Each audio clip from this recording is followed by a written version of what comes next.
Hello,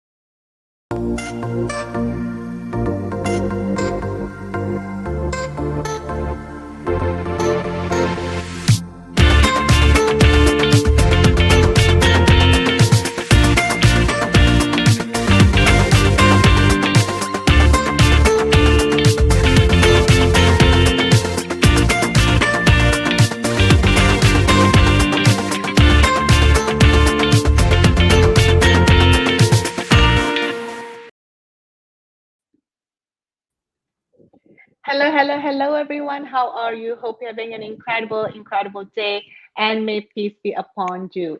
Welcome, welcome, welcome to the show. It Takes Courage. With me, your host, Dr. Izdihar Jamil. I'm an entrepreneur, a mom, a TEDx curator for TEDx Huntington Beach, and I'm also the host for the show. And today, I have a very, very special guest with me, Lisa Pezik, who's a good friend of mine, and we're going to be talking about making dreams happen even when you're not 5 years old, making dreams happen at 30 years old, at 40s, at your 50s. It doesn't stop to having your dream happen. And Lisa, she's an entrepreneur, a coach, and also an off-Broadway playwright and actor. So Lisa, welcome, welcome, welcome to the show. Thank you for having me. This is wonderful. Thank you. It's my pleasure. And Lisa has her own one woman show, and it is called Too Big for Her Britches, one woman show. And I think in August, in a couple of months, she is Yes. going to be go on a road tour to Scotland and be performing for her show, which is one of her dreams. So, Lisa, let's talk about the title, Too Big for Her Britches. Because in the beginning, I was like, what is britches? What is the britches? So, how did you come up with the title of the show, like Too Big for the Britches? And what's britches, first and foremost? Yeah. Britches, the old world is literally meaning your pants. Like, don't be too big for your pants. But it's a slang term or a phrase that's used to really say, don't get a big head, don't have a big ego, don't be too big. And I think that's a message that especially women hear all throughout their life. Don't be too loud, don't be too bossy. We're too short, we're too fat, we're too big, we're too bossy, we're too loud, we're too whatever label that sometimes well-intentioned people put on us and not well-intentioned people put on us, and we get small. We stop using our voice, we stop having courage, we stop going after our dreams. We put these labels on ourselves that we're too old, not smart enough. And I really wanted that phrase to connect with someone as that awareness of, I've done that to myself. I've allowed this limiting belief stop me from achieving something that I want. How do I go on this journey watching the main character, Luna, who's me in the play? It's autobiographical, it comes from my own personal story. I wanted the listener to say, if she can do it, or the viewer to say, if she can do it, so can I. She had these labels put upon her because that was something that was said to me a lot in my life from various people. And it made me kind of give up and put those dreams on a shelf and say, that's just not for me. That's just not possible for me. And that's the farthest thing from the truth. Absolutely. And for I've got like for viewers who are watching, go ahead and drop your comments. Go ahead and ask Lisa a question. We're gonna come back to that in a moment and let us know the best way to connect with us is through Facebook or social media or YouTube, but wherever, stay tuned, just connect with us because this is going to be an incredible talk. And Lisa was saying, it is the label that we put on ourselves, right? Because like often you start like you have a dream and you have to start it early. That's what the society tells us. You have to start when you're 5 years old, 6 years old. I mean, Lisa and I, we're just above our 20s, right, Lisa? That's So right. we're That's just exactly above, right. we're just above our 20s. We both are married. We both have kids. So it is totally unconventional for us to go for our dreams because, everything has to do with the kids. Everything has to do with the husbands. So this is kind of like key in the pivotal moment of any woman or any man or any children that are watching, that it's not, there never is a stopping point where you can go for your dreams. Like too big for your britches. Like if you can't fit in your pants, get another pants, right? The one that's gonna fit you the most. It's either it's too small or it's too big, but it's not the end of the world. There's so many pants out there that the sparkly ones, the stripes ones, the pattern, the plain ones, whatever that is, that you still can wear. So it's not how do you say, Lisa? It's not just that one pants, right? That's just, if it doesn't fit, it is the end of the world. And talking about the label that people put on you, and then you also talked about how you then choose to absorb that label or embrace that label for yourself. And let's talk about how, first, why do we allow that to happen? And second, what's going to make us like see that Mm. actually that is not true, or that's another perception that we can choose to believe in? Yeah, we allow it to happen because I think we're afraid. We're afraid of failure, especially as you were talking about in our 20s and our 30s and our 40s. I think as adults, we have a hard time learning new things because we want to be good at everything. We've achieved success in our life. So we think that success then, I'm a great mom. So then I should be great if I decide to write a book. I'm a great speaker. So I should be great if I decide to write a TED talk. We have this other success in our life that makes us believe that it's hard or that's going to be easy to achieve our dreams, when in reality, that's not the truth. So I think we're afraid of failure. We're afraid of starting over because we remember how hard and how long it took us to have the things we achieve in our life. And sometimes it's like you're walking on a road by yourself in the beginning. When you're going and doing something that maybe you haven't seen other people do, maybe nobody in your friend circle, nobody in your family, nobody around you, you don't have a model of success to follow. You, as an adult learner or later in life, as a trailblazer, have to go and blaze your own trail. And it's so much easier to just say, oh, they did it that way, I'm going to do it like that. That doesn't always work. And when we can't follow that mold or we don't have that pattern, you've got to go do it yourself. And I think we let the fear take us out. The fear, again, of those labels. Well, if I fail, then it's proof that I'm dumb. If I fail, then it's proof that I'm not good enough. If I fail, then it's proof that whatever internal fear, if I fail, then maybe I was too bossy, maybe I was too big, maybe I was too loud, then it's true. And we create this wrong story that loops over and over and over again. So it's about creating a new pathway. It's about creating a new story. It's about giving yourself the grace to say, I just have to get better every single day, because it does get better when we stick with it. I know you had mentioned before about how do we do 10,000 hours and I got to put in all this time. And again, that's such an overwhelming thought. Just get better every single day and you'll be on the right path. So I think that's why it's the fear. It's just the fear of what we think is an irrational truth. It's not true, but we believe it Yeah, and it holds us back. yeah, absolutely. And it's just the focus of getting better and better. And then there's this saying that success leaves clues that you just have to follow them. But I'm thinking, but I don't want to follow that way. I have my own way, or I have my own idea. Yes, it gives a pathway what other people have done. We definitely can reflect. We Right. definitely can analyze. We definitely can rehash things. But you said, what about creating your own stories? What about trailblazing a different path? Because I can't walk or sing the way Lisa does. Like no, like we both are not Mariah Carey, in case everybody hasn't noticed.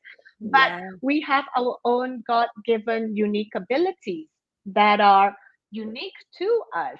So I think the saying that success leaves clues, it has truth up to an extent. And I also feel that it's also important for us to put our own take, our own roots, our own culture, our own belief, however that we want to do things. And, like, for example, Lisa, like you started off, I think, like 2 years ago when you had this vision, right? We Like you did. made a declaration that Yes. you've always loved theater, you've always Yes. loved that, but you made a declaration like 2 years ago, if I remember correctly, or maybe just a little bit more, plus minus that, Yep. that you're going to create a one woman show, a off Broadway one woman show, but you haven't had the theater training, Nope. the 10,000 hours, 15,000 hours theater training. You haven't had the voice training, the 10,000 hours, 15,000 hours of the voice training. So let's talk about the inspiration behind doing it, even though you're basically like way far off. Like, you're like, everybody else is like, 10,000 steps further, but you're kind of like, what? I'm going to do this and I'm giving myself a year. So I just want to talk your thought process behind it, what Mm. inspired you, and what just made you want to do it. Yeah, I wrote this play in pandemic. I started writing when the world was shutting down, when the world was getting smaller, when the world was, getting less and less and less. We were confined to our homes. We were not out, which is a blessing and a curse. It was a blessing because I wasn't getting distracted by other people and other things. And I thought I'm going to go on this inward journey. And I think sometimes when, all heck breaks loose, you start to kind of go, well, what am I actually doing here? And when the world does open back up, what am I going back to? And I really started to think about in my life, having been a nurse and then, in marketing and just all the other hats that I wear. I realized that I'm doing great in all those areas, but in my own self expression, my own sense of freedom, my own heart, my own drive, I wasn't doing anything for me. As you said, as a woman, as a mom, kids' dreams, check. Husband's dreams, check. Clients' dreams, check. Where was I in the equation? So that's kind of the journey that I went on throughout pandemic. And when we had that challenge to make the declaration, I was like, I'm not going to make it about other people. I'm going to make it about me because regret can be such a wake-up call. We assume that tomorrow is given. We assume we're going to get another chance. We assume we're going to get another day or another month or another year. And that doesn't happen. And I didn't want to get to the end of my life and say, God, I wish I would have done that. And now it's too late. Because you're right. The only time it is too late is literally when you are on your deathbed and your imminent last moments are near. And I didn't want to be on my deathbed and say, gosh, I wish I would have done that. So that was the time I thought, if I have this time or I'm not going anywhere and I'm not external, I'm going to focus on this dream. But the first thing is I was like, I need to get help because you're right. I had never sang. I had never written. I'd never been a playwright. I'd never written a play. I'd never written a song. I had never sang. I had never acted. It could not have been the farthest thing of my skill set that I didn't have it. So I thought, okay, instead of trying to figure it out myself, I got to go to the experts. I got to go find people that this is what they do. And it's their dream to bring someone like my dream into existence. Because that's what I was doing for everybody else. I was bringing everybody else's dreams in existence. I flipped it and went, okay, I'm the client. Who can help me bring this dream into existence? And yeah, it was just, I knew if I didn't do it then, it was almost now or never. Because when the world opened back up, I was going to go right back into all my responsibilities and all my things. And it's easy when you're busy to get distracted. And that was the time where I said, Yeah. now or never. I'm doing it now. I'm leaving a legacy that I'm proud of. That's so cool when you mentioned that, you're just going to do something for yourself, right? Just you, it literally is like having another baby because Yeah. of, on your deathbed, we're not going to regret like, oh, I didn't make that $10,000 deal or that 50,000 or $1 million deal. Um, and because I remember like, one of the things that when my grandma mommy passed away, the thing that I regretted was that I didn't have that last phone call with her Yeah. because I was, because she was at a state where I have never seen her like that before. She's a very formidable, powerful woman, but seeing her being so fragile, I couldn't handle it. So I was like, you know what, I'm not gonna call mommy now. I'm gonna call mommy later. And that was, the phone call that I regret because I didn't, keep that in. It wasn't about, oh yeah, this thing coming up or this thing with Jack Canfield or with Oprah. It wasn't even that, right? It was that one phone call and doing something for yourself, just for you, like your dream, your purpose. Because a lot of the moms that I see, they're all about their kids and their husband. Absolutely, like, our kids and our husband are important to us. But to the point of like, it is wrong to go for your dreams, or we can't do this, we can't travel, we can't have a dream, we can this is all about the kids. And then when the kids leave home Yeah. 20 years on, you what is there left? And then so I Yeah. want to talk about, because you have Oliver. So what have you seen, like the things with Oliver and with Eric, Lisa's husband? What Yeah. have you seen in them that perhaps inspire them or call them to something from you pursuing your dreams? Yeah, it's that quote where we say we would die for our children. Yeah. I'm I yes, I would die for my children and my husband, but would you live for them? Would you live for them? Would you show them what it's like to live? And that Oliver and Eric come to all my shows, they come to all my speaking engagements, like anything that I'm out and doing. And it's interesting because theater is so subjective, right? So if Mhm. you base your success on what other people think about you, you're going to be hugely unfulfilled because someone, just like any book or TV or show or movie or interview, some people love it, some people hate it, and it's neither wrong and it's neither right. Like it's both, right? Our opinion is that's art. Our experience and our opinion of it is true and unique to our own. So I had this interesting experience where Oliver had to give his very first speech at school. This was like just a few months ago. And they were only taking the top two out of the like 30 in his class. And he worked so hard on this thing and he poured his heart and soul into it. And he was like, Mom, other kids' moms wrote it for them.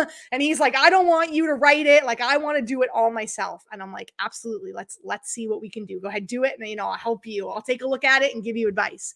And I didn't edit much. I let him do his thing and it was beautiful, which was hard for me because I was like, oh, I could change this. I could rewrite this. I could fix this. We could say that. I was like, not my experience. This is his experience.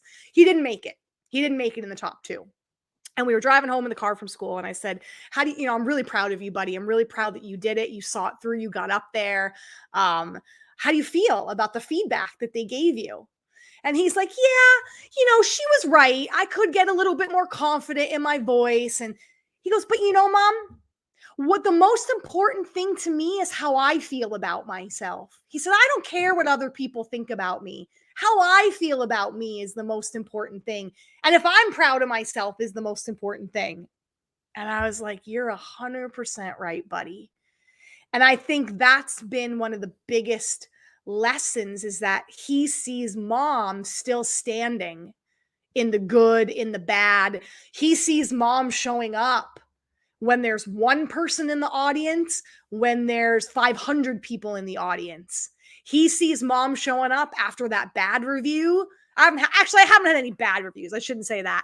After a, good and bad review, after a glowing, glaring, raving review, it's not going to stop me.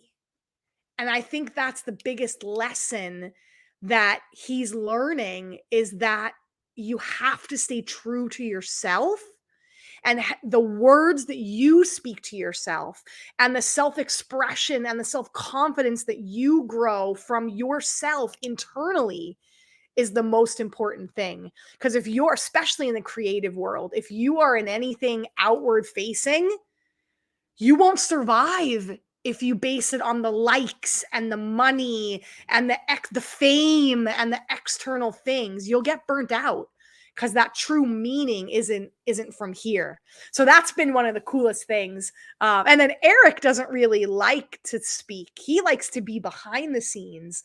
But I've noticed him go on podcasts and start to share his story. And I think it's that quiet, well, if she did it and she survived, I can do it and I can Yeah, survive, right? absolutely. And I think like this little things, it has this, I call it the rippling effect, right? That we don't Yeah. realize. The little things that we do. Sometimes, look, rippling effects doesn't happen immediately. It rarely does, even any effects. But over time, when you start to see and notice things, if you meet Lisa and Eric, I've met them, and Lisa is the more um, more friendly, reaching out to people, and Eric is, the chilled out. But I've seen Eric come into our rooms, like Laura's rooms, and we had a bit of gathering, putting on a face mask. Right. It was, you wouldn't, but like, we had an event, and then after that, we just want to chill out, right? Because sometimes event is a lot for you to take in. Yeah. And then Lisa came in, was like, what in the world is going on? Everybody was like face masking. And the corner there was an Ayurvedic Yeah. facial, all the things. But like them being able, both Eric and Oliver being able to open up, right? To like new Yes. experiences, new people. Like I've never met Eric before, Eric or Oliver. Yes, I've seen them on social. The same with Lisa. I've seen them on social media, and I've seen them on the mastermind group that we're a part of, but not in person. So it just creates that opening. But like I feel like it's so important. I just wanted to highlight for the audience that are listening. I wanted to kind of like highlight this for you, because what Oliver said, that the most important thing is that I'm proud of myself. So for those audience that are watching, like, are you proud of yourself, of what you do, or are you basing how you are proud of your success based on the metrics of what people say about you? That's gonna be the make or break. As I remember, Rihanna, like she gave a Yeah. halftime Super Bowl performance. Yeah. She was 8 months pregnant, 9 months pregnant, and she performed on a Super Bowl. If you don't know, she probably before on the show, she probably invested thousands of hours or hundreds of hours preparing, rehearsing for the show. And any woman knows when you're pregnant, the last thing you want to do is do anything. It's so Yeah. uncomfortable. Um, it's so uncomfortable being pregnant and you're big. You have to pee every 10 minutes. It's just so uncomfortable. But she received quite a lot of feedback Yep. for her performance. And I'm like, are these people like, do you not see the courage, how incredible she is to show up at that? And so, Lisa, because you talked about receiving feedback, right? Yeah. So if we stay true to ourselves and proud of who we are, can we still move forward despite all the negative or how unconstructive feedback that you receive? Because at the end of the day, we all have a heart. Yes. So, how important it is to listen to those constructive feedback versus kind of having your own self reflection on what Mm-hmm. works, what doesn't work, and then moving on from there. Yeah. Everything for me goes back to the service of the story or the service of why I'm doing what I'm doing. Because when I get criticism, good or bad, that's the measuring stick that I hold it up to. I don't go, is this criticism of me? Are they criticizing Lisa Pezik? Are they loving Lisa Pezik, it's not about me. Even though we just got done saying I did this for me and it was my story and it was my thing, it is, but it's also about the vehicle and the message and the mission of why you're doing what you're doing. So when I get negative criticism, I look at it and go, is this going to make the play better? Is this going to make the story better? Is this going to make the character better? Yes or no? If somebody loved something, great. Then that probably is the way that it's going to stay. That resonated. That got great feedback. So I take the personal side out of it. I disassociate a bit, or I separate a bit and say, is this feedback going to be in service of the story, in service of the play, in service of the product, in service of the speech, whatever it is? That's how I measure it, as opposed to, oh, they said I was boring, or they said I was confusing, or they said I was... No. Maybe that part of the story, let's look at that. That part of the play, that part of the sales copy, that part of the whatever, that part of the speech, whatever it is. I get curious instead of owning it and wearing it and taking it on. I go, is there truth to this? Could this make the story, the character, the part better? If I were to take their feedback and change it, would that be in service of the message and the mission that I'm trying to put out here?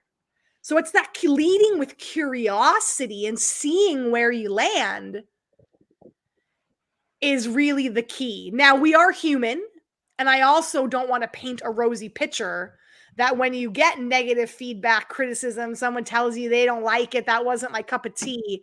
Of course you're going to feel like, I've cried, I've gotten angry, I've been ticked, but I don't stay there.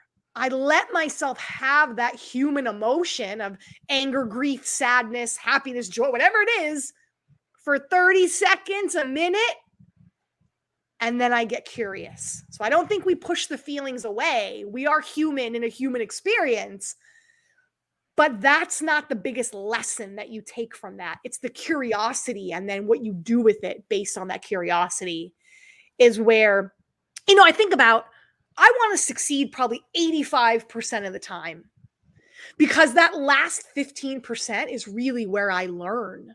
I learn about where I can grow. I learn about how I can get more clear. If you win everything and you get selected for everything and everybody loves you, what do you learn from that?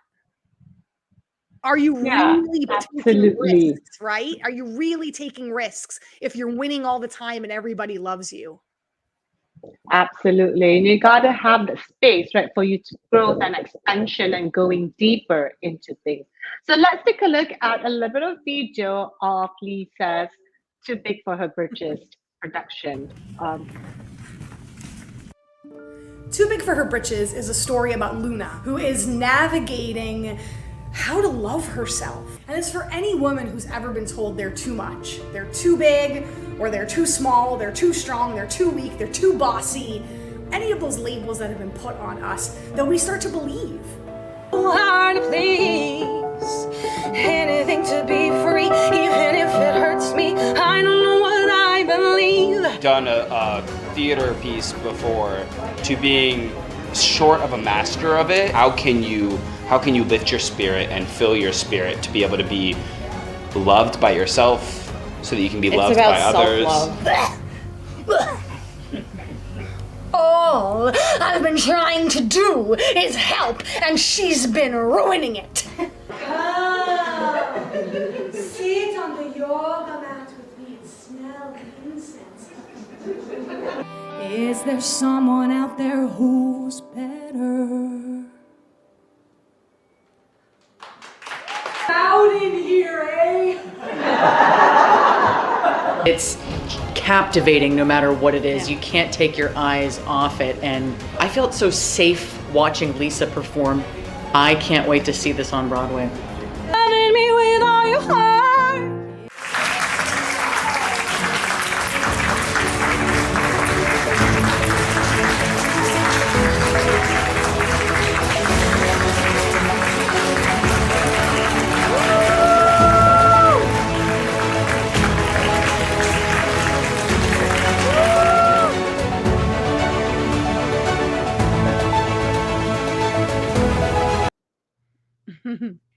that is just so inspiring, Lisa, to see, you performing, to see you, even when, you're way past 20, and then, way, a little bit way past 30. I You am. wanna, a I'm little bit. 41. So I thought you were going to say Oh way my God. past 40. I'm like, wait. Oh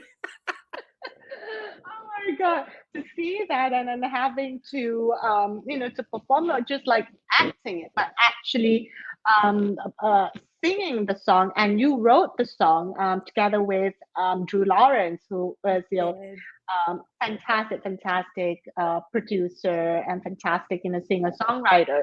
So before we wrap up, I just want to touch base about that part of you. Like, did you have a vision of you, acting and singing, or did that kind of like come, together naturally? And, give us the tips of like, when you're writing that song as part of the storytelling, being, and again, being, is this song being of service to the story? Is this song, taking care of the audience or delivering a particular message that is part of the story?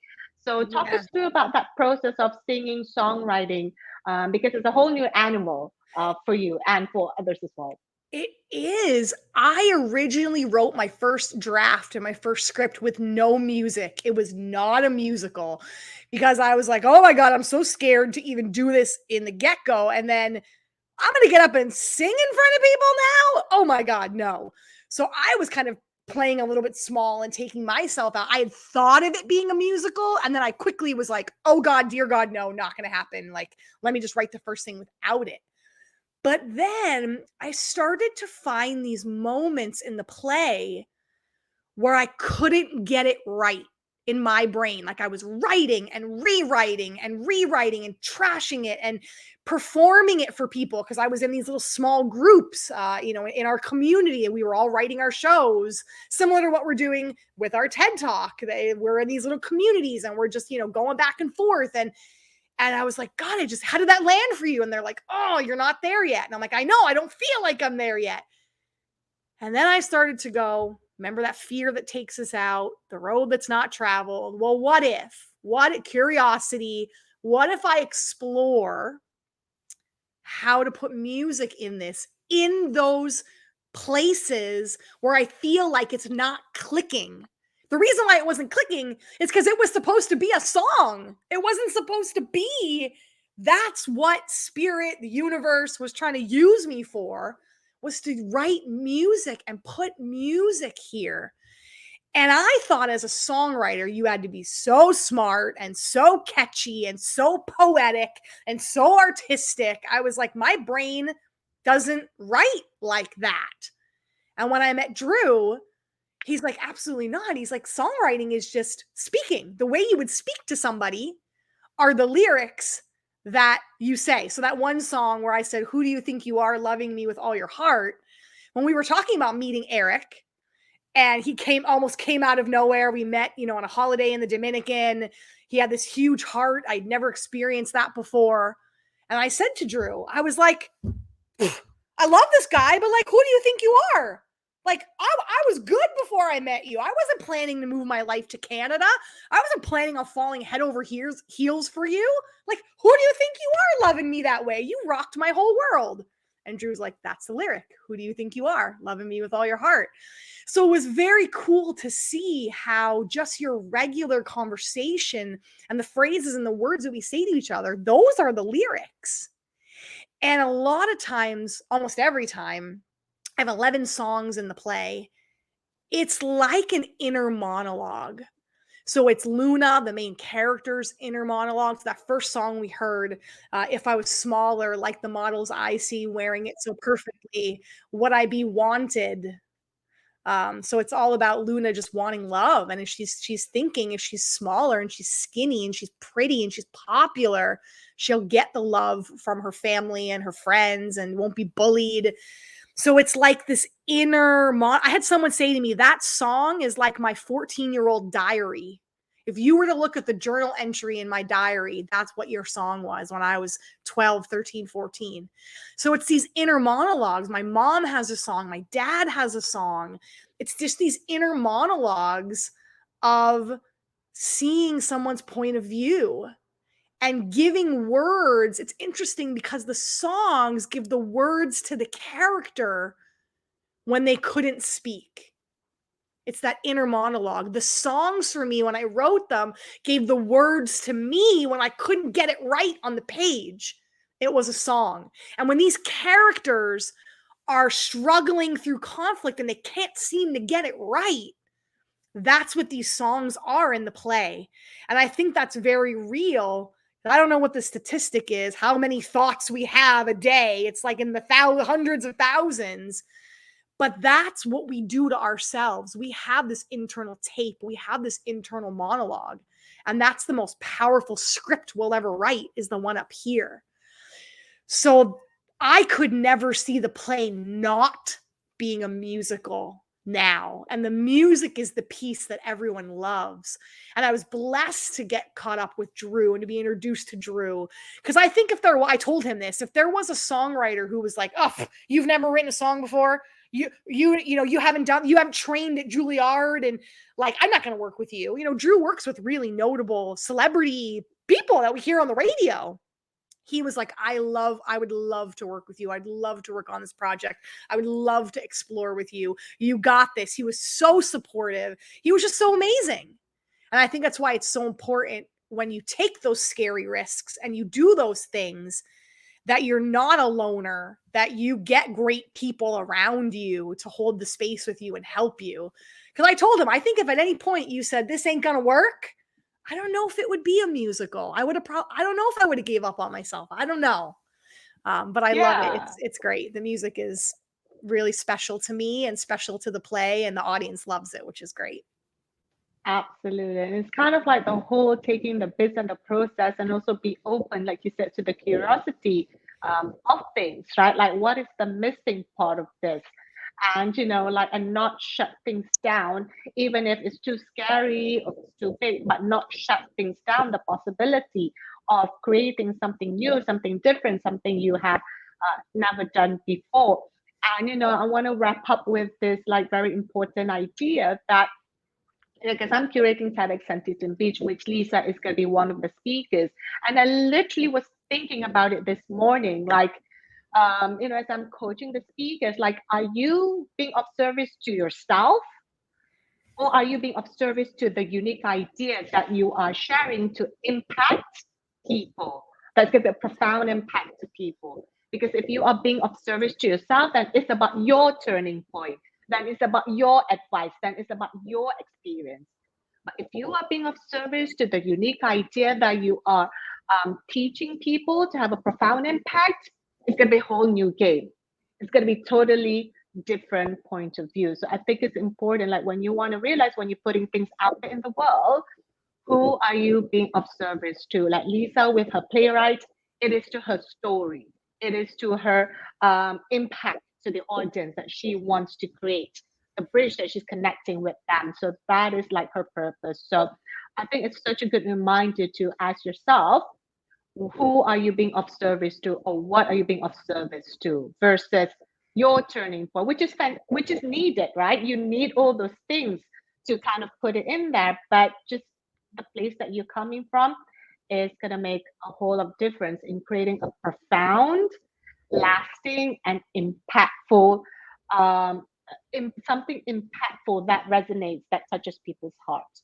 So, Lisa, I just want to say, thank you so much for your insight and for your courage, for your commitment, for your playfulness, for the openness in sharing yourself, sharing your words, your wisdom. And, just like Lisa said, you don't have to be like Taylor Swift level. Like, it's just a matter of you having that dialogue and the things that you used to say and putting it out there. So, Lisa, what's one final advice that you can give to people in making the dreams happen? Like, I think Lisa just revealed her age earlier on. so like, it's like way beyond the 20s, right? Way beyond, like, we're moms, we're like, what do you call people, like, we're not in the prime as in the 20s, but we're still in our prime. But it doesn't matter. So what age you're at, even you're 5 years old, 7 years old, 40 years old, 60 years old. So Lisa, what's your one biggest advice in the next 20 seconds for people to take away from? Yeah, you right here and now are absolutely enough. You have enough heart, you have enough soul, you have enough talent, you have enough skill, you have enough intelligence, you have enough beauty and brains and brawn and wit and whatever you need to call upon, you have it. You don't need to go buy it, you don't need to go find it, you don't need to search outward for it. It's already within you. You're capable, you're able, just go. We never regret action. We always regret inaction. You're already enough. Go today. Don't wait till tomorrow. Go today and start the process of who you want to be and what you want to achieve. Absolutely. And just remember, if you're too big or too small for your britches, get another pants, okay? Right. That's gonna fit you exactly right in that moment. And you can have multiple different kind of pants, So That's don't right. worry about fitting it to that britches in It's that the moment. So closest thank job you to so fit you. That's right. That's right, exactly. So thank you so much, Lisa, for being here today. What a wonderful, exciting, and fun conversation. I hope that the audience who are watching get so much value from this, from the takeaway of going for your dreams of, your family, your kids, the impact it can have and making a profound and lasting impact. Like Lisa was saying, it's about leaving your legacy. And it starts with having generosity and curiosity in going for your dreams. So thank you everybody for listening. This is your host, Dr. Izdihar Jamil. Until the next episode, remember, be brave, be bold in sharing your voices so that you can be seen, heard, and chosen as the go-to person in your field. Okay, Lisa, let's say bye to everybody. Thank you. Bye. Bye.